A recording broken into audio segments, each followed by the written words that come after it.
स्वागत आप सभी का। आप देख रहे हैं अब की बार किसकी सरकार। काउंटिंग डे पर इंडिया टीवी की ये मेगा और कवरेज आप देख रहे हैं। सुबह से रजत जी हमारे साथ हैं।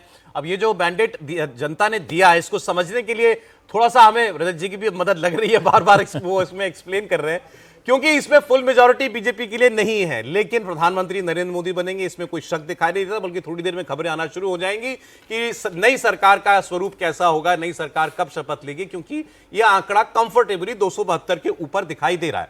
और इसमें दो मुख्य एलाइज हैं नरेंद्र मोदी के। एक चंद्रबाबू नायडू हैं जिन्होंने विधानसभा का चुनाव भी स्वीप कर दिया है आंध्र प्रदेश का, और वहां पर वो मुख्यमंत्री भी बनेंगे, और वहां पर लोकसभा में भी एनडीए ने स्वीप किया है।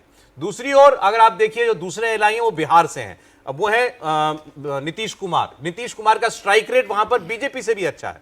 तो नीतीश कुमार ने बिहार में और आंध्र प्रदेश में चंद्रबाबू नायडू ने, इन दोनों ने एनडीए की टैली को 290 के पार पहुंचा रखा है। उसके बाद छोटे सहयोगी हैं जो एक एक दो दो तीन तीन चार चार सीट लेकर के आ रहे हैं। इसके अलावा अगर आपको बता दें इस मैंडेट को समझना थोड़ा सा कठिन इसीलिए हो रहा है क्योंकि भारतीय जनता पार्टी ने बहुत सारे राज्यों को स्वीप किया है। आप गुजरात से शुरू कीजिए, गुजरात स्वीप, मध्य प्रदेश 29 की 29, एक छिंदवाड़ा जो थी कमलनाथ की सीट वो भी छीन ली है, वहां पर क्लीन स्वीप हो गया है। झारखंड में आप जाइए तो वहां परफॉर्मेंस बहुत अच्छा है। छत्तीसगढ़ भारतीय जनता पार्टी स्वीप कर रही है। नुकसान कहां हो रहा है? बिहार मैंने आपको बताया भारतीय जनता पार्टी ने स्वीप किया। ओडिशा बीजेपी ने 21 में से 19 सीटें लीड कर रही है इस वक्त। आप सोचिए जरा, 8 सीट थी 19 सीट पर पहुंच गई है। लेकिन इतने सारे गेन्स के बावजूद तमिलनाडु में अपना वोट बढ़ाया है, केरल में अपना वोट बढ़ाया है, लेकिन जहां पर उसको उम्मीद थी कि शायद नुकसान बचा लेगी वहां उसे बहुत ज्यादा नुकसान हो गया। मसलन महाराष्ट्र में जो बीच की भी लड़ाई रहती बिल्कुल बराबरी की तो भी ठीक था, लेकिन यहां 20-28 की लड़ाई दिखाई दे रही है। उत्तर प्रदेश सबसे बड़ा डेंट। उत्तर प्रदेश में सीधे सीधे भारतीय जनता पार्टी की 32-33 सीटें कम हो गई। अगर पिछली बार वाली 62 भी रहती तो भी शायद Bharatiya Janata party majority park के आसपास होती या ऊपर भी पहुंच जाती।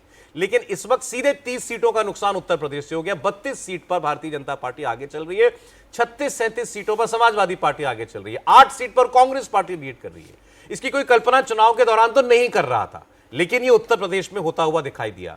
पश्चिम बंगाल में बीजेपी की 18 सीटें थी, ममता बनर्जी की 22 सीटें थी। दावा था कि बीजेपी नंबर 1 पार्टी बन जाएगी, हो गया बिल्कुल उल्टा। लगभग स्वीप कर लिया है बंगाल को ममता बनर्जी ने। वहां आप देखिए तो आपके सामने स्कोर अभी आएगा। 30 से ज्यादा सीटें ममता बनर्जी, 35 सीटों के आसपास, 31 सीटों पर ममता बनर्जी आगे चल रही है और 10 पर भारतीय जनता पार्टी है। तो सीधे सीधे 8 सीटों का नुकसान पश्चिम बंगाल से हो गया जहां बढ़ने के दावे किए जा रहे थे। तो यह भी नहीं है कि पूरे देश में Bharatiya Janata party downward trend में, बिल्कुल ऐसा नहीं कह सकते। बहुत सारे राज्यों को बिल्कुल स्वीप कर दिया है, लेकिन बहुत सारे राज्य ऐसे हैं जहां बीजेपी को अच्छा करना था, हो गया उल्टा, प्रदर्शन खराब हो गया। इसलिए आपको इस वक्त एक मिक्स्ड मैंडेट दिखाई दे रहा है। लेकिन तीसरी बार नरेंद्र मोदी को रोकने वाली परफॉर्मेंस विपक्ष इस बार भी नहीं दिखा पाया। नरेंद्र मोदी को बहुमत मिलता तो एक अलग रिकॉर्ड बनता, लेकिन तीसरी बार नरेंद्र मोदी प्रधानमंत्री बनेंगे इसमें भी कोई शक दिखाई नहीं दे रहा। आप तो नंबर ने हिलना बंद कर दिया रजत जी। हाँ, ये जो मैंने जैसे पहले कहा था कि ये जो 293, 294 है, ये नंबर 290 प्लस मेंटेन रहेगा, और जो इंडी अलायंस है उसका ये 230 के आसपास ये नंबर मेंटेन रहेगा। इसमें कोई ज़्यादा आगे पीछे नहीं होगा, क्योंकि बाकी स्टेट्स में तो नंबर नहीं हिल रहे हैं, सिर्फ यूपी में नंबर आगे पीछे चल रहे हैं, क्योंकि बहुत सारी सीटें हैं, बड़ा स्टेट है और मार्जिन्स बहुत कम है। लेकिन इन सबसे अलग दो ऐसे लोग हैं जिनकी चर्चा आज होनी चाहिए, जिन्हों का रिवाइवल हुआ है। एक है चंद्रबाबू नायडू, वो डॉलड्रम्स में थे, 10 साल से सरकार से बाहर थे। उन्होंने अपना अलायंस बदला, बीजेपी के साथ आए, और आंध्र प्रदेश में देखिए लैंडस्लाइड है, जबरदस्त विक्ट्री, 133 सीटें तेलुगु देशम पार्टी ली है।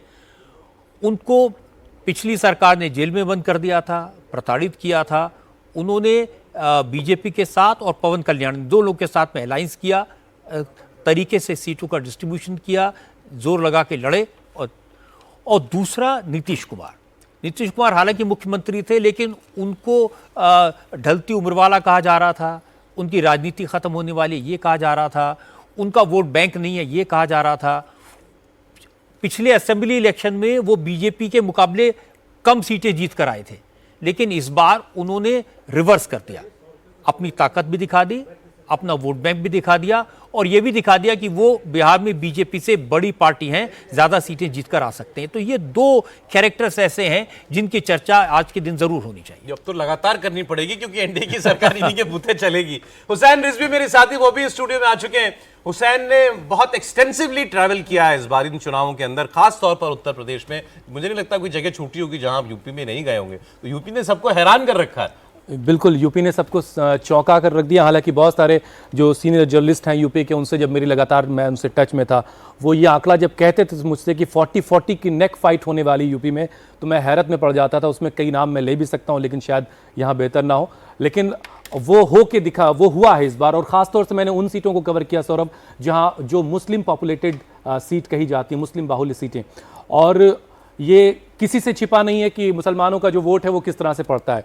लेकिन इस बार जो सेकंड फेज के बाद से जब मुसलमानों के आरक्षण को लेकर के बात शुरू हुई, वहां से एक और नाराजगी का जो लेवल है वो किसी और पैरामीटर पर जाने लगा।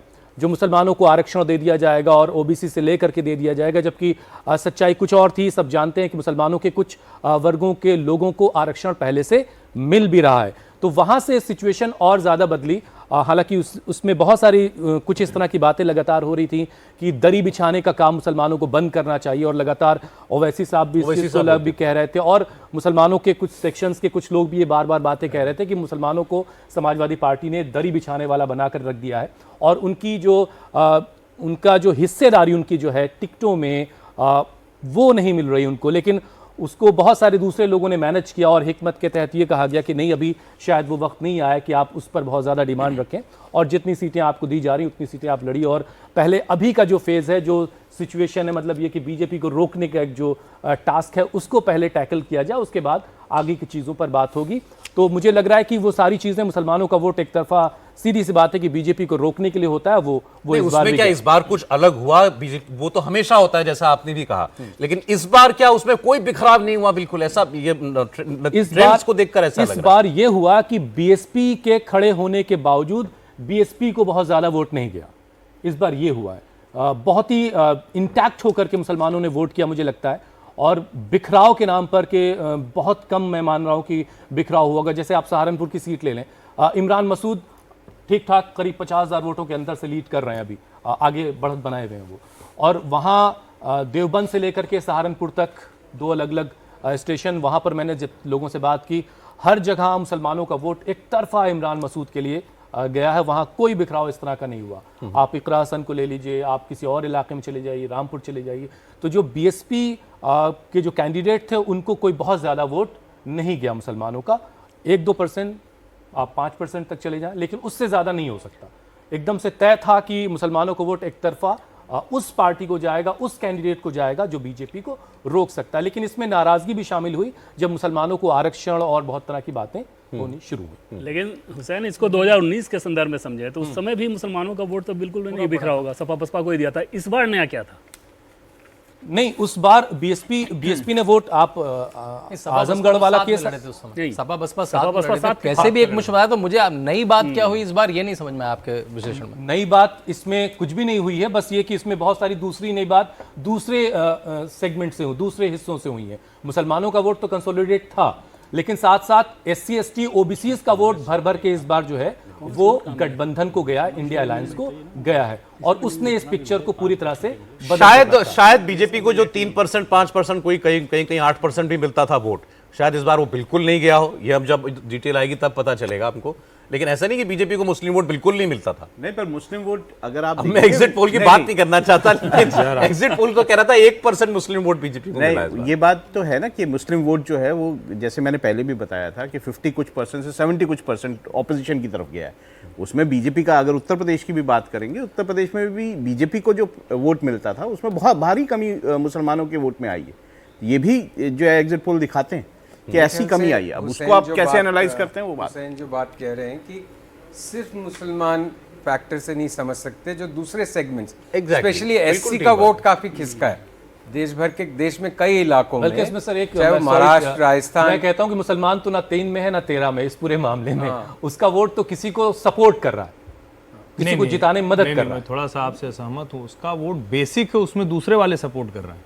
आप अगर विपक्षी गठजोड़ के लिहाज से देखें तो सबसे बड़ा वोट तो उन्हीं का है ना। अगर आप सहारनपुर से शुरू करेंगे, अगर वो अकेला रह जाता मुस्लिम वोट तो फिर हार जाता। हाँ, तो फिर हार जाता। ये तो ठीक जब बात तक है। दूसरे लोगों का, दूसरे समुदायों का, दूसरे कम्युनिटीज का भी उसमें एक जो भी कहें विरोध शामिल नहीं होता, तो शायद ये नतीजे नहीं दिखते। So it is Muslim Yadav. Actually Yadav में तो पता नहीं हुसैन आपको क्या लगा, मुझे तो लगता है यादवों का कोई एक मुश्त नहीं पड़ा है समाजवादी को। यादवों में अच्छी संख्या में बीजेपी करण हुआ है। नहीं, यादव वोट ये ऐसा नहीं है, यादवों का एक मुश्त उधर पड़ा है। 14% वोट जो है वो बढ़ा है ऑपोजिशन का, यादवों का वोट। यादवों का मैंने एक मुश्त जितने टूट इलाकों में गया बात है। की है सर, मुझे लगा कि other backward caste, SC ST का वोट अच्छा खासा टूट करके वो अलायंस की तरफ गया है।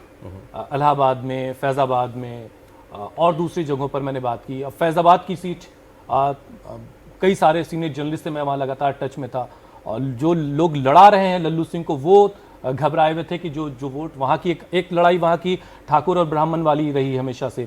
उसके बावजूद वो SC ST वाला जो मामला था वो वहाँ के तमाम जो लोग थे रणनीतिकार, उनको परेशान कर रहा था कि इसको कैसे मैनेज किया जाएगा। आपने फील किया कि अयोध्या कहीं में समाजवादी पार्टी ने किसको टिकट अवधेश दिया? अवधेश नहीं, जाति के हिसाब से पासी कमेटी। पासी। उन्होंने नारा और कितने लगवाया। पासी हैं वहाँ? 5 लाख। जी, उन्होंने नारा लगाया कि न अयोध्या न काशी, इस बार पासी। तो ये जो देखिए मुस्लिम वोट की जो बात करें ना, हम सिर्फ यूपी के कॉन्टेक्स्ट में बात करें। आफ्टर ऑल बिहार में भी मुस्लिम वोट है, वहाँ तो उन्होंने कहीं बीजेपी को हरा नहीं दिया है। कर्नाटक में मुस्लिम वोट है, वहाँ तो किसी को हरा नहीं दिया है। पश्चिम बंगाल में उनके पास विकल्प है, उन्होंने वहाँ उनको दे दिया। तो यूपी में जो हुसैन कह रहे हैं बिल्कुल सही है, मुस्लिम वोट तो बीजेपी के खिलाफ वोट देता ही था। उसके लिए कोई कारण भी नहीं है कि बीजेपी को वोट दे दे, ऐसा कुछ हुआ भी नहीं है, कोई बदलाव नहीं हुआ है। जब उसके अंदर दूसरा वोट मिल जाता है तो यादव एन ब्लॉक जरूर अखिलेश यादव को के साथ गए होंगे। उसमें जब दूसरा वोट मिल जाता है, और इसीलिए उनको बार बार कहना पड़ा हम 80 में 80 जीत रहे हैं, हम जीत रहे हैं, हम जीत रहे हैं, ताकि ये जोश भरता है। तो जो हुसैन कह रहे बिल्कुल सही है, जब वो बाकी SC ST OBC उसका कुछ हिस्सा उसमें मिल गया तो फिर इसीलिए मार्जिन बहुत ज़्यादा नहीं है। ये नहीं है कि उत्तर प्रदेश में कोई लैंडस्लाइड विक्ट्री समाजवादी पार्टी हो गई है, सीटों के लिहाज से है, लेकिन मार्जिन कोई बहुत बड़े बड़े नहीं है। कोई खास थीम आप जो दलितों में और OBC में जो बीजेपी के साथ नहीं गया, ऑब्वियसली उनमें देखते थे कोई नाराजगी है, कैंडिडेट से नाराजगी है, या कोई बात जो पुरानी चलती आ रही है, या आरक्षण छीन लेंगे वाला नैरेटिव है, वही चल गया? ये नैरेटिव जो है ये काफी गहराई तक गया, और इसने मुझे लगता है काफी काम किया है कि आरक्षण ले लिया जाएगा। इस नैरेटिव ने लोगों तक असर किया है। ये लोग, बहुत लोग कह रहे थे कि इसका असर हो रहा है, लेकिन मुझे नहीं लगता कि शायद बीजेपी की जो लीडरशिप थी वो इसको असेस कर पाई कि कितना डैमेज ये कर रहा है। इसके अलावा भी और कई सारी चीज़ें जो मैं नोटिस कर सका, जैसे गाजीपुर का इलाका, वहाँ से बहुत सारे युवा जो हैं हमारे नौजवान आर्मी में जाते हैं, और कई सारे इलाके हैं उत्तर प्रदेश के जहाँ से आर्मी में बहुत सारे लोग जाते हैं। वहाँ पर अग्निवीर का मामला रहा, रोज़गार, बेरोज़गारी के साथ साथ अलग अलग इलाकों में जो सनतकारी के काम हैं, MSME सेक्टर, जो आप बनारस में साड़ियों का काम ले लीजिए, बनारसी साड़ियों का, फर्रुखाबाद में अलग काम हो रहा है, फिरोजाबाद में अलग काम हो रहा है, लखनऊ के चिकन का अलग काम है। इन सारे काम को करने वाले जो लोग हैं उनको बड़े पैमाने पर पिछले वक्त में काफ़ी वो नुकसान झेल रहे हैं, और काफ़ी बुरे दौर से सब काम गुजर रहे हैं। वहाँ भी इस पूरे कारोबार के सेक्शन में नुकसान हुआ है, और उसका इम्पैक्ट भी मुझे इन आंकड़ों में नजर आता है। हालांकि हुसैन, इस पे मैं थोड़ा सा, चूंकि उत्तर प्रदेश में कम से कम इस तरह के काम कर राहुल गांधी की तस्वीर आई है, जरा देखिए आप। राहुल गांधी नजर आए पहली बार, झंडा कांग्रेस पार्टी का लिए हुए हैं उनके कार्यकर्ता। आपको बताऊंगा कहाँ की ये तस्वीर है। अभी प्रियंका के घर की लग रही है ये सारा। दिल्ली की तो है, दिल्ली में कहाँ की है ये हम आपको बताएंगे। प्रियंका के घर की प्रसन्न चित्त मुद्रा में दिखाई देना है राहुल गांधी। वो भी मतलब होना भी चाहिए उनको। एक तो बीजेपी को 272 से पीछे रोक लिया उन्होंने, अपनी पार्टी को 100 के आसपास वो ले जा पाए हैं। तो कांग्रेस के फॉर्चून्स का कुछ रिवाइवल तो है। 24 अकबर रोड कांग्रेस पार्टी के मुख्यालय की तस्वीर है ये, इस वक्त जहां आप राहुल गांधी को देख रहे हैं। खुश राहुल गांधी बिल्कुल।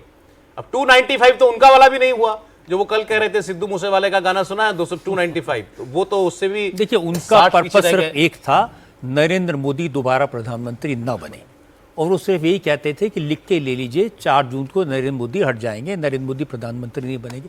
तो वो बात तो नहीं है, वो तो वो नहीं कर पाए। उनका टोटल रिजॉल्व ये नहीं था इतनी सीटें उतनी सीटें, ये था कि नरेंद्र मोदी एक बार फिर प्रधानमंत्री नहीं बनेंगे। वो बात नहीं कर पाए। जी 295 दूसरी तरफ दिखाई दे रहा है इस वक्त, एनडीए का 295 जरूर दिखाई दे रहा है। तो ये राहुल गांधी की लेकिन पहली तस्वीर आई तो वो आपको हम लोग दिखा रहे हैं, खुश हैं राहुल गांधी। उनको बधाई संदेश बहुत मिल रहे होंगे। कांग्रेस पार्टी 100 के आसपास पहुंच गई। बहुत से लोग ऐसा नहीं देख पा रहे थे, लेकिन उनके इस 3 चुनाव में देखें तो अगर पहले में 44, दूसरे में 52, तीसरे में अगर 99 है फिलहाल, तो उनके लिए तो ठीक ही है, रिकवरी तो ठीक ही हो रही है। 2029 के लिए तो कम से कम रिलैक्स आज हुए होंगे कि चलो 2029 में ठीक रहेगा क्योंकि इस बार तो पीएम बनी गए मोदी जी। देखिए, जहाँ जहाँ भी इन्होंने अलायंस किए हैं, बिहार में, उत्तर प्रदेश में, महाराष्ट्र में, उसका लाभ कांग्रेस पार्टी को हुआ है। कांग्रेस पार्टी को जहां अपने दम पर लड़ना चाहिए, मध्य प्रदेश में, राजस्थान में, छत्तीसगढ़ में, उनमें से सर राजस्थान में लाभ दिखाई दे रहा है और पंजाब में भी अच्छी खासी सफलता हुई है। हरियाणा भी है, हरियाणा में भी 5 सीटें हैं।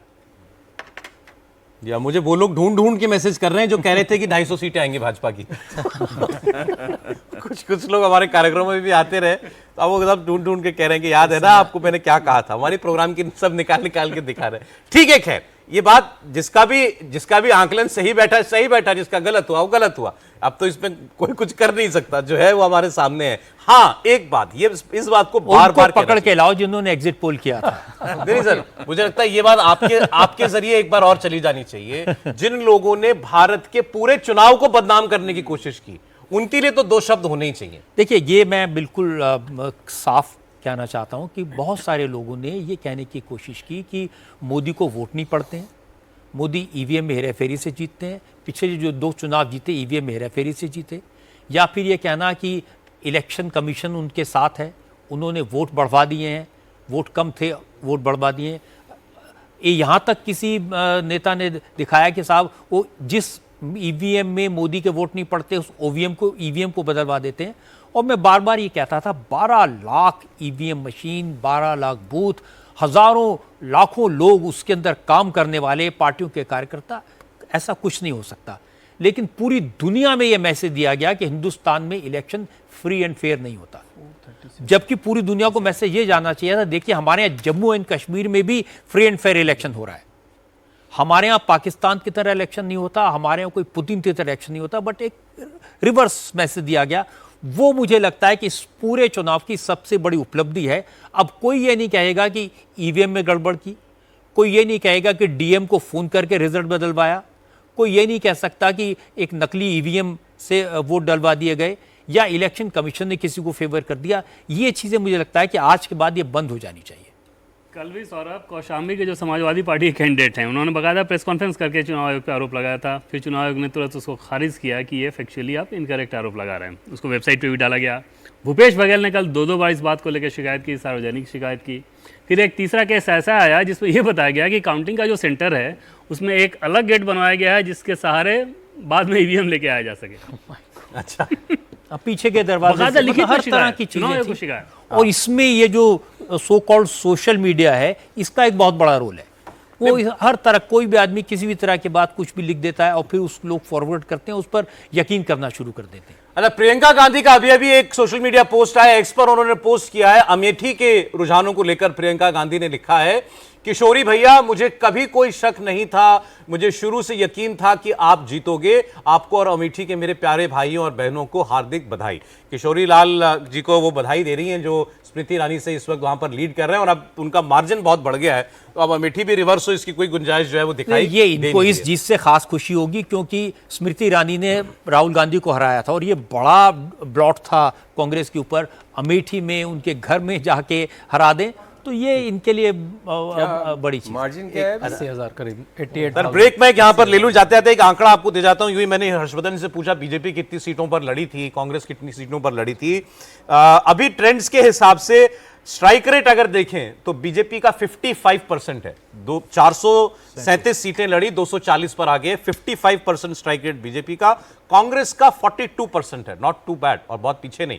238 सीटें लड़ी, 100 सीट पर लीड कर रही है। तो 42% स्ट्राइक रेट कांग्रेस का, 55% strike rate Bharatiya Janata party का। ये गैप कम हुआ है, बहुत कम हुआ है बल्कि इस बार, और अपेक्षाओं से बीजेपी के बहुत खराब नतीजे देखने को मिल रहे हैं। लेकिन तीसरी बार नरेंद्र मोदी प्रधानमंत्री बनेंगे, इसमें भी कोई शक नहीं दिखाई दे रहा है।